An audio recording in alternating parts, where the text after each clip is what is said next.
one of the things it drives us crazy every single year is dealing with these stupid 1099s. You may think it's crazy for you, it is way crazier for us.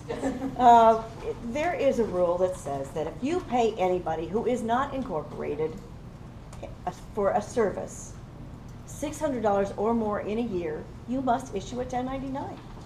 And so the simplest way to start that whole process is, if you're engaging somebody to deliver a service to your organization, start out by issuing them a W-9 and saying, our policy is not to write the check to you until we have a completed W-9. Now you have the data you need for that 1099.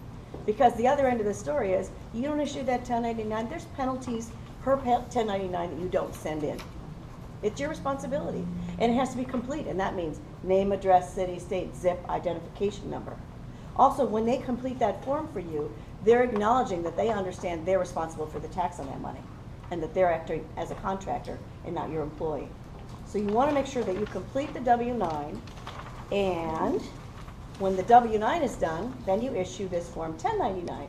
So that is the form that's submitted end of January, early March, later if we e-file it, just depends on how it's going to go in. Must be to the individual by February? Done? Okay, January 31st. January 31st to the individual. To the IRS is a later date. But you have to do this. The IRS is just getting crazy about this stuff. We've got to get it in.